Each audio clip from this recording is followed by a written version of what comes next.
नमस्कार दोस्तों। मध्य प्रदेश का जिला कटनी नाम तो सुना होगा। एक ऐसी कहानी जो पूरे कटनी को हिला कर रख दी है।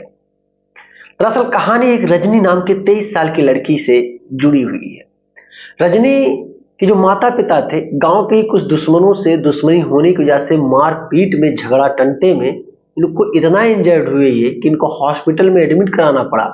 और हॉस्पिटल में एडमिट होने के बाद तकरीबन 1.5 महीने के बाद लगातार इलाज करने के बाद पहले तो रजनी की मां गुजर गई, उसके ठीक 10 दिन के बाद रजनी के पिता भी गुजर गए। जो भी उसमें मुलजिम और दोषी करार पाए गए उनको कोर्ट के द्वारा सजा भी हुआ, वो लोग जेल की सलाखों के पीछे हैं।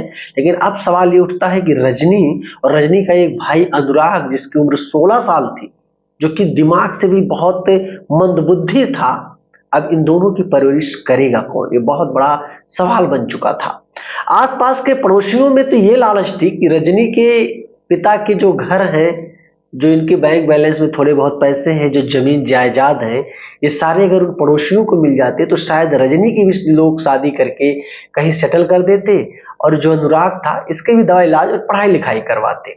लेकिन सवाल ये था कि उनको पूरी जायदाद चाहिए। लेकिन रजनी इतनी तो समझदार हो चुकी थी, वो नहीं चाहती थी कि रजनी के पिता के द्वारा बनाए गए घर, मकान, खेत ये कोई दूसरा ले। और रजनी वैसे भी अपने माता पिता के जाने के दुख में बहुत टूट चुकी थी।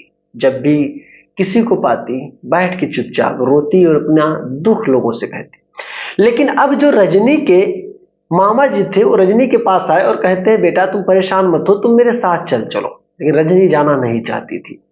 रजनी कहती थी, नहीं मैं नहीं जाऊंगी मामा, आपको ले जाना है तो अनुराग को लेके चले जाओ, क्योंकि अनुराग के भी दुश्मन इस गांव में हो सकते हैं। बस ये सारी बातें अपने मामा से करती है। उसके मामा ने बहुत कुछ समझ लिया और फिर अनुराग को अपने साथ लेकर वो अपने गांव चले गए। अब रजनी अकेले घर पे पड़ी थी। फिर एक दिन रजनी की बुआ आती हैं और कहती हैं, तू पागल हो गई है, कब तक तू यहाँ लोगों के बीच में अकेले रहेगी, कब तक तू खेती बाड़ी करेगी, तुझको पढ़ना है, तेरा उम्र दूसरा हो चुका है बेटा, तू अब अकेले मत रहो, ये गांव है, ये समाज है, बहुत कुछ तेरे बारे में कर सकता है। रजनी को समझ में आ गया कि धीरे धीरे कहीं ना कहीं बुआ जो उसकी कहती है सही कह रही है। और रजनी की जो बुआ थी, उनका एक बच्चा था जिसका नाम प्रिंस था। उम्र 26 से 27 साल थी। रजनी की जो बुआ थी, उनकी कोई लड़की यानी कि कोई बेटी नहीं थी। बस बेटी के प्यार में रजनी की बुआ ने रजनी को अपने साथ लेकर चली गई। अब कहानी वहां से और भी बड़ा मोड़ ले लेता है। जब रजनी वहां पहुंच जाती है, सब कुछ तकरीबन 2-3 महीनों तक बहुत अच्छा चलता है।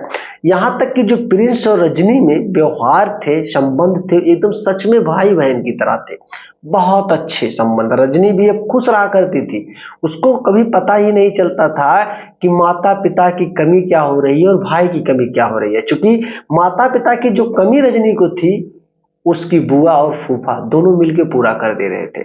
लेकिन जो रजनी का भाई का कमी था, भाई भले ही अनुराग अपने मामा के यहाँ था, लेकिन उसकी कमी प्रिंस इसको पूरा कर देता था। रजनी को बिल्कुल ये नहीं लगता था कि वो किसी दूसरे के घर पे आके रह रही है। सब कुछ ठीक ठाक चल रहा था। लेकिन जो प्रिंस था, वो थोड़ा पॉर्न वीडियोज देखने का थोड़ा आदी था, बहुत बेकार लत थी उसकी।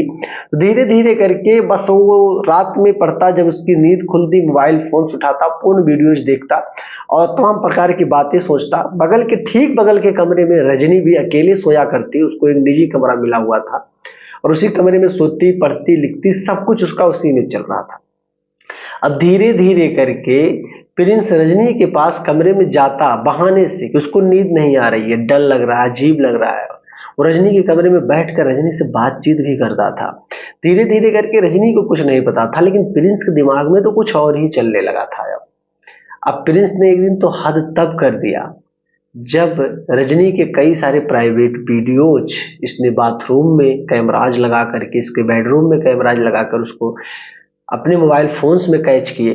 कैच करने के बाद रखा रहता था। उसके बाद एक दिन रजनी के पास रात में कमरे में 1:30 बजे जाता है और कहता है, रजनी एक चीज दिखाओ तुम्हें। रजनी कहती है, दिखाओ। कहता है, लेकिन देखने के बाद तुम शॉक रह जाओगी। रजनी कहती है, दिखाओ तो, आखिर 12 बजे रात को मेरे कमरे में आखिर क्या मुझे दिखाओगे? प्रिंस ने कहा, देखो अगर तुम जरा सा भी वीडियो देखने के बाद शोर शराबा करोगी, चू करोगी, तो फिर तुम जानना, तुम्हारा काम जानेगा। रजनी नहीं समझ पाई। उसने सोचा हो सकता है कोई डरावना वीडियो मुझे दिखाए जिसे देखकर मैं डर जाऊं, भूत पिशाच वाली वीडियो। लेकिन रजनी को क्या पता था कि वो आज ऐसी चीज देखेगी जिसे देखने के बाद वो हिल जाएगी। अब उसने मोबाइल फोन्स निकाला, उसके बाद ऑन किए कैमरा और वीडियोज अपने मैक्स प्लेयर से जो भी ऐप वगैरह थे ऑन करने के बाद दिखाने लगा। रजनी देखती गई और उसको समझ में नहीं आ रहा था। धीरे धीरे करके 7-8 मिनट तक जब उसने कई सारे वीडियोज देखे, रजनी की आंखों से आंसू गिरने लगे। अब वो प्रिंस को देखने लगी, बोली, तुझे मैं क्या कहूँ, सच में तो इंसान है या राक्षस है। तमाम प्रकार की बातें उसने प्रिंस से की। प्रिंस ने सीधा कहा, मैं कुछ भी हूँ, तुझे जो समझना समझ ले, लेकिन अब तुझे मेरी बात माननी होगी। रजनी ने कहा, क्या बात है, क्या तुझे चाहिए। प्रिंस ने कहा, तुझे मेरे साथ गलत काम करना होगा, यानी कि सोना होगा। अब रजनी ने कहा, ये नहीं हो पाएगा, चाहे तो तुझे मार दे, मुझे खत्म कर दे, मंजूर है। लेकिन प्रिंस ने कहा, कोई बात नहीं, सुबह का टाइम है, सुबह तक तू सोच ले, क्योंकि मारूंगा नहीं तुझे, तुझे मैं तड़पाऊंगा, तो मेरी सिर्फ एक ख्वाहिश पूरी कर दे। अब रजनी बड़ी परेशान थी, उसको नींद नहीं आ रहा था। 2-3 घंटे तक उसने बहुत कुछ सोचा। उसके बाद प्रिंस ने कमरे के पास आती है, दरवाजा खटखटाती है और कहती है, दरवाजा खोल। प्रिंस तुरंत दरवाजा खोलता है और रजनी सीधा कहती है, तुझे जो भी कुछ करना है कर ले, लेकिन जो भी तेरे पास है उसको हटा दे तू अपने मोबाइल फोन से। अब प्रिंस तो पहले अपने बहन जो रिश्ते में लगती है रजनी के साथ गलत काम करता है। गलत काम करने के बाद रजनी से यही कहता है, मैं नहीं हटाऊंगा, तुझे जो भी करना कर ले। धीरे धीरे करके इसी तरीके से प्रिंस करीब 2 महीनों से ज्यादा हो गए वो रजनी के साथ गलत काम करता था। और ये बात ना तो प्रिंस के माता पिता को पता था, ना तो किसी और तीसरे व्यक्ति को। और प्रिंस अब इतना खुश था कि मानो उसको बहुत कुछ मिल चुका है। अब रजनी ने भी एक डिसीजन ले लिया कि जब सब कुछ उसका खत्म ही हो चुका है, ऊपर वाले ने माँ बाप छीन लिया और अब तो उसका सब कुछ चला गया, तो क्यों ना उसको एक बड़ा कदम उठाना चाहिए। अब रजनी ने एक दिन क्या किया, जब ये प्रिंस सोया हुआ था, घर पे उसकी रजनी की ना तो बुआ थी ना तो फूफा थे, ये लोग बाहर चले गए थे किसी रिश्तेदार के यहाँ शादी अटेंड करने के लिए। तो घर पे सिर्फ और सिर्फ प्रिंस था, जो कि रात में 10:30 बजे आता है, वो भी उसी प्रोग्राम से आता है। और फिर रजनी ही थी घर पे। अब रजनी आई, प्रिंस से पूछती, कुछ खाना है तो बता दो। प्रिंस कहता, नहीं मैं खा पी के आया हूँ, बस तू मेरे कमरे में आ जा। ये बात कहती प्रिंस आराम से लेटा हुआ था, तब तक खौलता हुआ तेल ले करके तैयार खड़ी थी रजनी और ये देखने की कोशिश कर रही थी कि सच में थोड़ी बहुत नींद प्रिंस को आ रही है कि नहीं। जैसे प्रिंस की आंखें थोड़ी झपक रही थी कि रजनी तुरंत जाती है और पहले तो उसके मुंह के ऊपर उस खौलते हुए तेल को डालती है, उसके बाद फिर उसके प्राइवेट पार्ट के ऊपर डाल देती है। डालने के बाद जब ये थोड़ा एकदम परेशान हो जाता है तो इसके मुंह तक, जैसे ये चिल्लाता है, मुंह में तक डाल देती है। अब धीरे धीरे करके करीब 1 घंटे तक जो हाल हुआ प्रिंस का, वो हाल पूछो ही मत। और उसके बाद प्रिंस मर चुका था। प्रिंस मर चुका। धीरे धीरे करके इधर उधर की आवाज सुनकर मात्र कुछ ही देर में अगल बगल के पड़ोसी भी इकट्ठा हो गए और पूछने लगे, ये तूने क्या किया।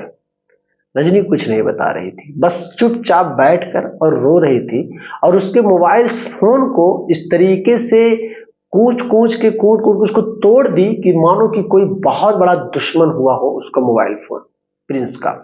उसके बाद पड़ोसियों ने पुलिस को सूचना दी। मौके पर पुलिस पहुंचती है और इधर प्रिंस के माता पिता के पास भी फोन जा चुका था। वो लोग भी उस पार्टी से निकलकर दौड़े भागे घर की तरफ आ रहे थे।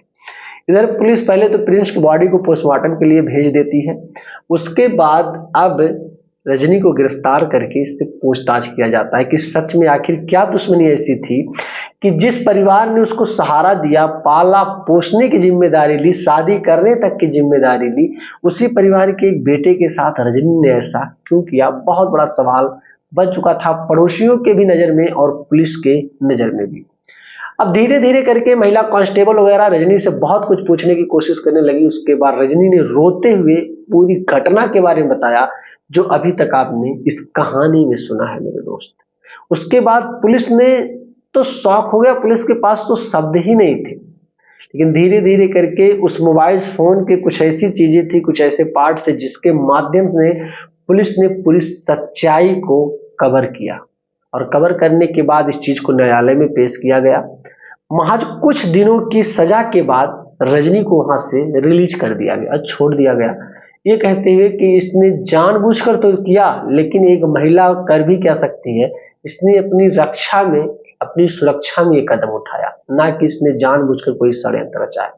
बस इसी वजह से रजनी को कुछ दिनों की जेल के बाद छोड़ दिया गया।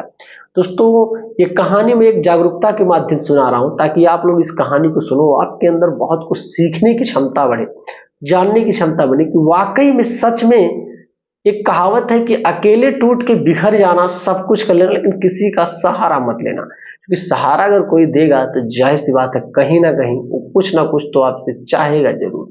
हालांकि इस विषय में क्या कहना है आपका, कमेंट जरूर करना मेरे दोस्त। वीडियो पसंद आए तो लाइक करना, चैनल पे नए होना तो सब्सक्राइब करना। मिलूंगा फिर एक शानदार के कॉन्सेप्ट को लेकर, तब तक के लिए जय हिंद।